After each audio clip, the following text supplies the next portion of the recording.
Okay, let's continue. So now let's go to number 8.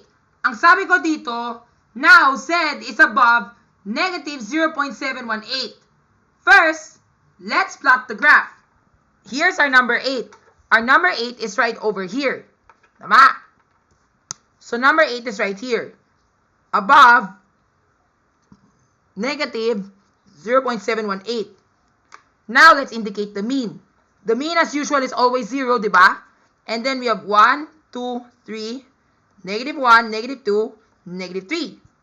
Pero, what is it saying? Negative 0.718. That's the given. So, where do you think is 0.718? Dito siya, di ba? Pero, what does it ask for? It asks for above. Ibig sabihin, greater than. So, ang kailangan namin gawin ay shade. So, we need to shade the entire graph all the way to the right. Kasi it should be greater, above, more than. So, dito siya nag-shade, di ba? So, this is what our graph in number 8 would look like. It should look like this. So, di ba remember, this is where our 0.718 is, negative. Pero, looking at our z-table, as you can see right over here, when you look at the z-table, do you think we can find 0.718 directly? 0.7 1, oh wala. Wala tayong 0.718. So therefore, anong kailangan namin gawin? Maglaro na naman tayo ng linear interpolation. Yay! So do I remember just what I said? If there's no z-score that can be found in the z-table, and you want to know the probability of that corresponding z-score, such that a z-score has more than 3 decimal digits, just like what Sir Erwin said, ang kailangan namin gawin ay apply the linear interpolation method. So, here we are again with our linear interpolation class. Alright? So, what is our big X? What is our big Y? The big Y is the probability of Y. So, our big Y is, let me color code it lang for you. Okay? So, where is it na ba? Siguro para mas colorful, ito na lang. The blue and the green, the blue will stand for the probabilities, the green will stand for the probabilities, while the blue will stand for the X. And then the green, the dark will stand for the Y. So this is the big. Diba? This is the big Y minus the little y. So dito siya, diba? The big is right here. So we have this one. What is our big Y? Our big Y is 0.712, 0.2642. Then minus, what is our little y? 0.2611. Then on the base, on the little x is, the big X is 0.72 minus 0.71. Tama? Kasi nga it says 0.718. And then on the right hand side, we are gonna look for this. Y minus this one. And then all divide by 0.718 minus 0.71. Okay? Now, all we have to do is to just simplify the numbers. Here's what we're gonna do. So, diba remember we have, this becomes 1, 3, this one, diba? So, this one becomes 0.0031 divide by 0.01. Tama? Then on the right hand side, we still have this y minus 2, this thing, and then when we subtract that, 0.718 minus 0.71, 0.008. Tama? Tama? Let's see this in our Excel solutions. So, ito yung solution sheet na ginawa ko, di ba? So, we have our big Y which is 26.42%. And then our little y which is 26.11%. Tama? And then, our little x which is, our big X which is 0.72 then 0.71. Ang kailangan namin ay 0.718. So, what we do? First, we just subtract. So, therefore, ang ginawa ko dito ay ito. So, we have the big X, big Y minus the little y, which is this guy, 0.2642 divided by minus 0.2611 divided by, tingin mo naka-quotient, di ba? And then this guy, 0.72 divided by 0.71. And the answer that we get is 0.31, di ba? So therefore, our answer is 0.31 is equivalent to y minus 2.611 divided by 0.008. Now, ang kailangan namin gagawin ay i-cross multiply. So, we need to cross multiply both of these numbers. And doing that, we should get, di ba remember ito yun? Di ba? So, therefore, 0.31 times 0.008. So, we cross multiply that, we do the product, and we do the cross multiplication method, and we should get 0.00248. Tama? So, therefore, y minus 2.611 is equivalent to 0.00248. Now, we add both sides by 2611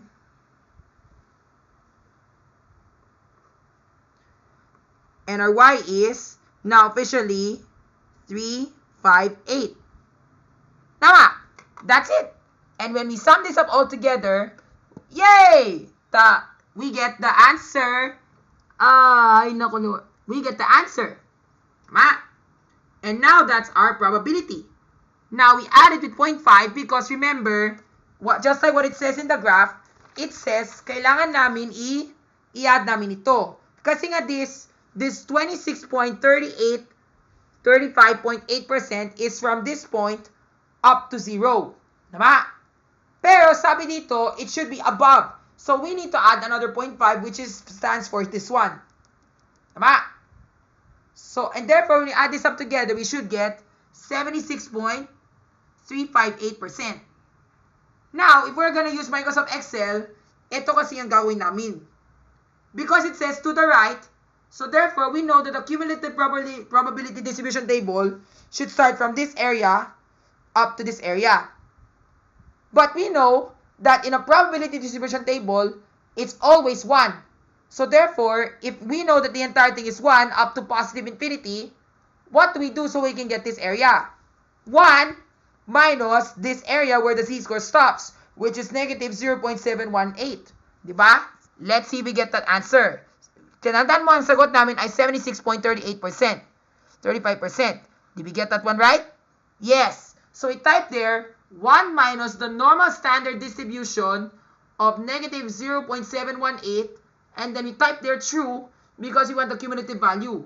And the answer that we get there is, tama, 76.36%, which is the same exact answer that I got here.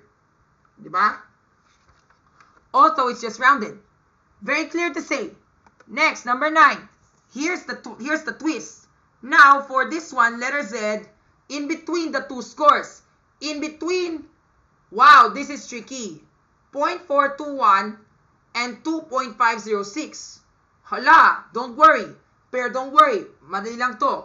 First, let's draw the normal curve as usual. You know already the normal curve looks like this. So, this is number 9. Between 0.421 and 2.506.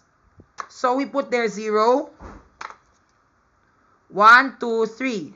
Negative 1, negative 2, negative 3. Now, it says there, from 0.4 to 1. Ito yun. Yung 0.4 to 1. And then 2.506, ito siya. Then we shade. Because that is whatever is being asked.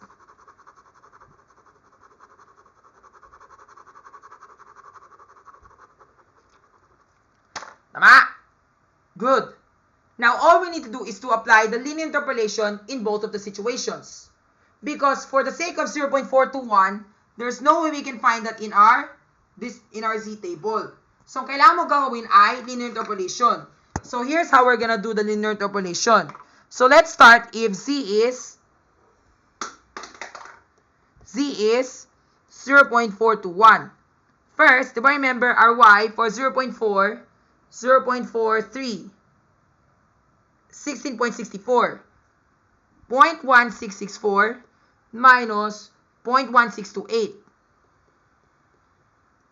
divided by the little x, divided by the big X minus the little x, which is 0.42 minus 0.41. Tama? Then it's equivalent to y minus the what you call this, the probability in the middle, minus 0.1628 divided by 0.421 minus 0.41. Tama? Now, let's work the arithmetic. So, I show you my solution sheet here. Ito yung solution sheet na ginawa ko. For this one, this is for the solution if for 4.2 and 4.3. So, this is what I did. Ito yung solution sheet na ginawa ko. So, for this one, ang kailangan ko gawin ay ito yun. For 0.421, it's this guy minus this guy divided by 0.43 divided by 4.2. And what answer did we get? The answer that we get is 0.36. So 0.36 is on this side. And it's equivalent to y minus 1.628 divided by 0.421 minus the answer, which is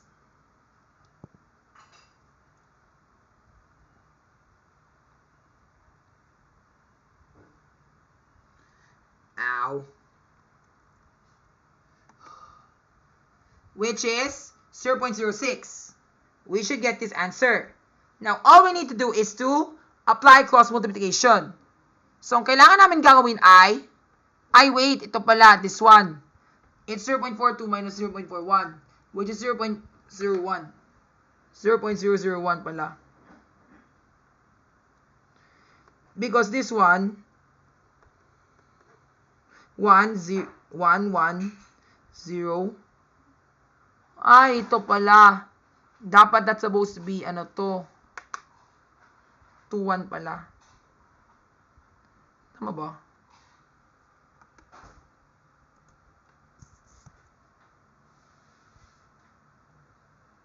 Kasi nga dapat, ang sagot dapat ay yun 11.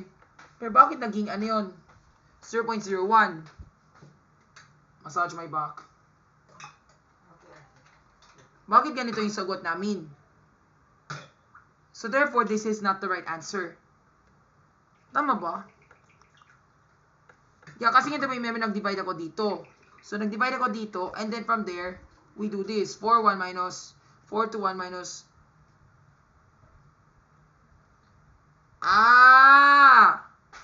Gets ko na. So this one, I just, medium minus the small. It's supposed to be 0.42 pala. That's why it becomes 0.01. Okay. At least it kind of makes sense. Diba? And now we just multiply everything. And therefore, on this side, we should get 0.00036 is equivalent to y minus 0.6128. Tama? Now we add 0.1628 on both sides. 11, 3, 6, 1, 0. So therefore, that's our y. Our y is equivalent to 16.31.6%. 31.6%. Yun na yung sagot. Did we get that one right? Yes, and that's the answer that we got here on the left side. That is for this answer. Here, where?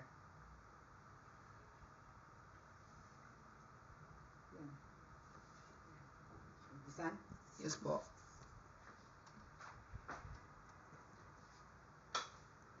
Shooting. So yun, di ba? Now that's exactly what we're gonna do. Now, on the right-hand side, we have to do it again. Pero what is our big Y? The big Y is right here. The big Y is 0.4. Tama ba?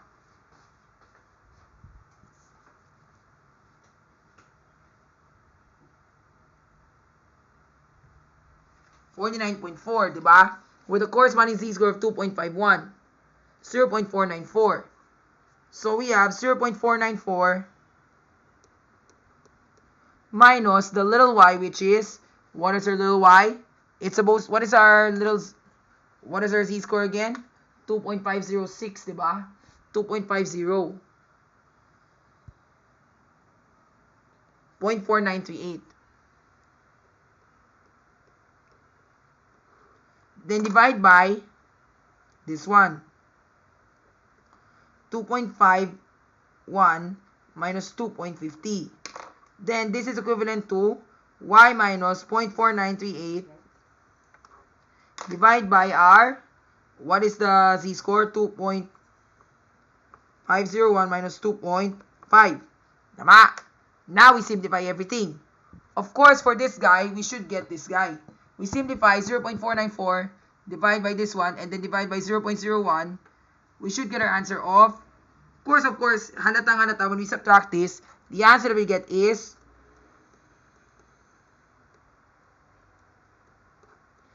this is 2, this is 3, 0, 0, 0, 2. So 0.02. And then divide by 0.01, 0.01. Therefore, the answer that we get is 0.02. So therefore, that 0.02 is equivalent to y minus 0.4938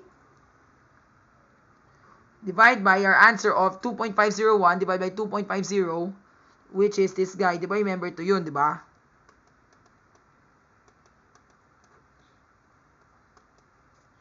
Yes, 0.001.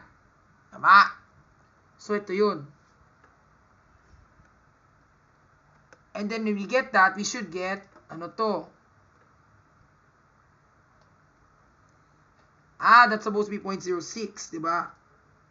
0.06. Then we multiply both of them together. We multiply them both and we should get 0.0012. So therefore, 0.0012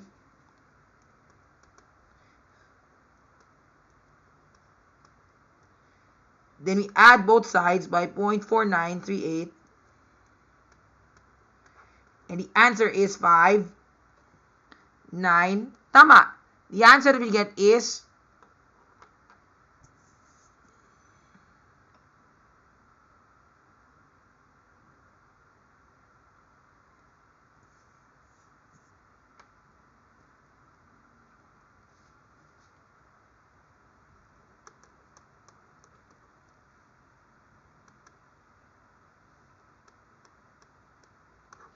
293,940. So tama, it's 0.493392. And this is exactly the answer, diba? So ito yun. That is our middle y for that solution B. For solution A, we should get 16.316%. Then on the right side, we get 49.392%. Pero that is not the right probability. Because if you look back at our normal curves, therefore, our 0.4932 must be this one. Tapos, our 16.36% is this one. So, we need to subtract the big one minus the small one. So, therefore, ito na yun. We subtract the two answers together, and we should get 33.076%. It will take a lot of time if you use linear interpolation. But the shortcut is to apply this trick. Remember what did I tell you? It starts from negative infinity, then stops up to there. So therefore, it's normal standard distribution of the area of the large minus normal standard distribution of the z-score of the small. And you will still get the answer. Let's see if we got this one right. Yes, ito yun. Ito yung formula na ginawa ko. Normal standard distribution of 2.506, then true, minus normal standard distribution of 0.421, and then true din. Then the answer that you get there is tama, you still get 33.07726%, which is the correct answer. So, yan. That's it. Diba? And now, for the last item. For the last item, this is item number 10. When C is -4. Hala, this is a tough problem. But are you ready? We can do this whenever you are, okay? Before that, let me find my pen first. Nasaan yung button?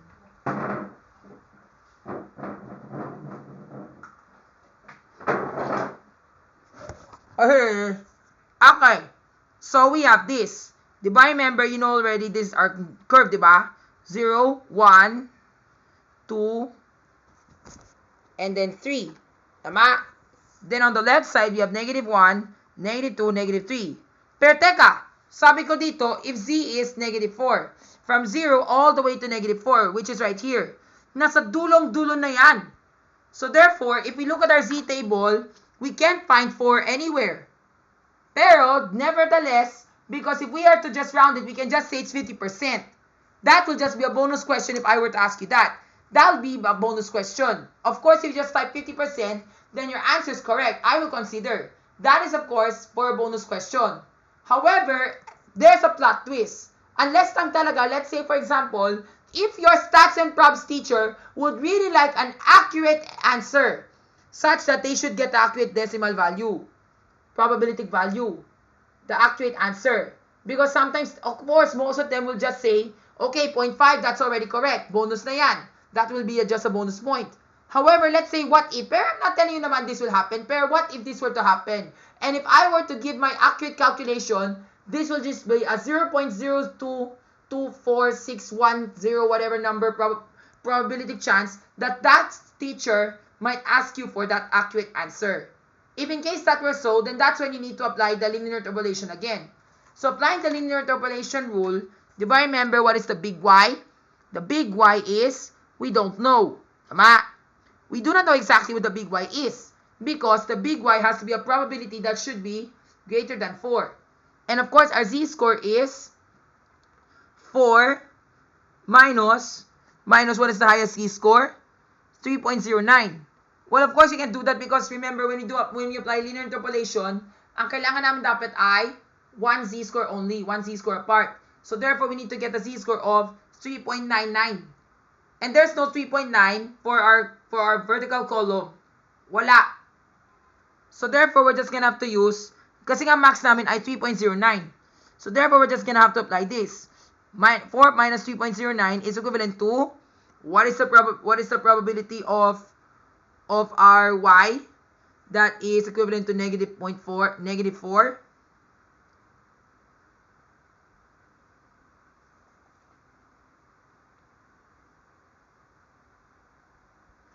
Or you can just choose any of the middle y's that you have. Let's say, for instance, you want to try this one.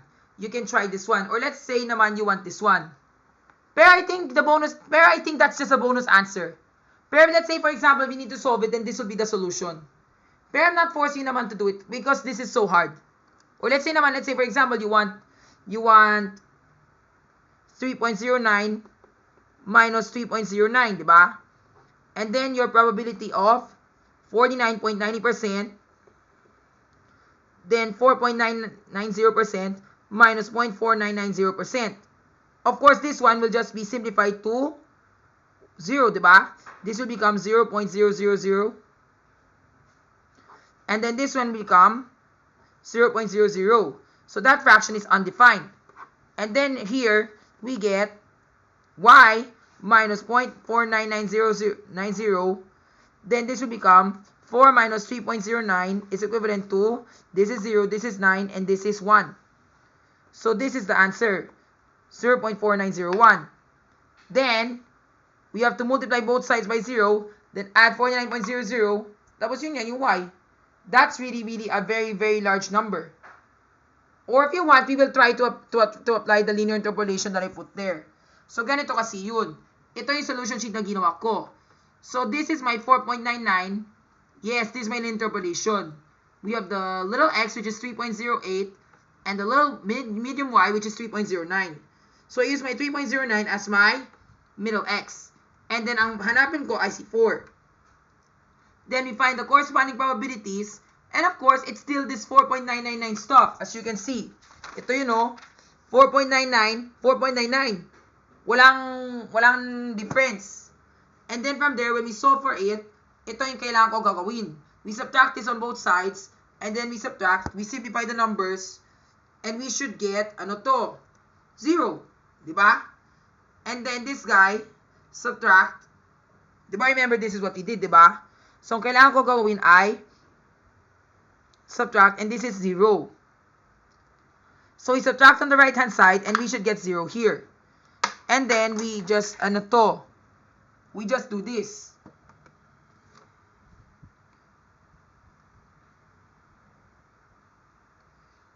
(3.09 minus 3.08).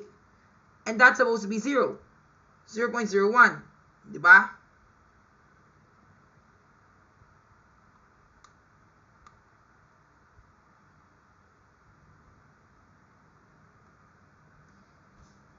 Never mind. I think this is a bonus question na lang if I were you. Yeah, kasi nga that's 0.01 eh. Ang kailangan ko dapat ay y minus 4.90. Then this is equivalent to 4 minus 3.09. Kasi nga kailangan ko dapat 4 minus 3.09. So dapat this is supposed to be 4 minus 3.09. And our z-score will be 0.91. Tama. Then on the right-hand side, this one becomes automatically 0. Kasi nga, ang ginawa ko sa kanan ay ito, di ba? I already did this na. So we already have this 0.499 minus 0.499 here. The big Y minus the medium Y minus the little y. And then 3.09 minus the 3.08, which gives me 0. So therefore, that's 0 over 0.01.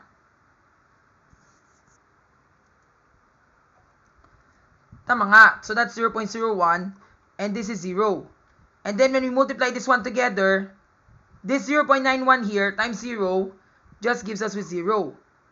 And then when we multiply, so therefore we have 0.01y minus 0.499 times 0.01. Diba? And if we are to do that, it will go like this. This one times 0.01 to give us this 0.049. 0.0499 equals 0. Then add both sides, and therefore we should get 0.001y is equivalent to 0.0499. Then we divide both sides by 0.01.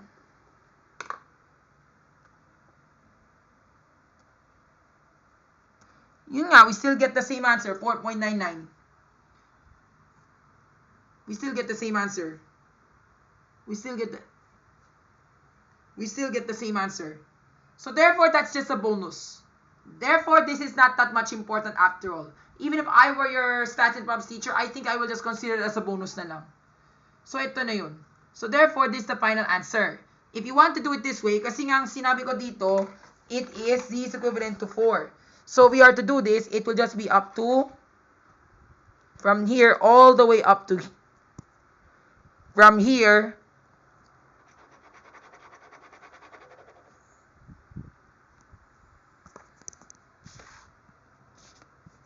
it'll just be from this area all the way up to that area.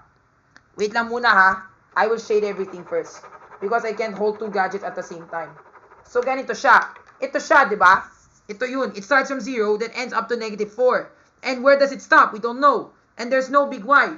So therefore, ang kailangan namin gawin ay 0.05, which is this guy, minus the norm standard distribution of -4, then true. And therefore, we just get this approximate value. Tama! It's 4.4996832 something. It's just that they lack the decimals on the other side. Kaya that's why nga, to round this off, I would just say 50%, and that's already okay. They can just get that answer, tapos sapat na yan. Pero if you want this accurate value, ito na yun. Okay? And that's it, guys. So that's our lesson of solving for areas underneath the normal curve. I hope you learned something in this video, and if you find this video very helpful, leave a like. And don't forget to like, share, and subscribe for more stats and props videos just like this. There are always more as we go along, so stay tuned po. Bye, guys!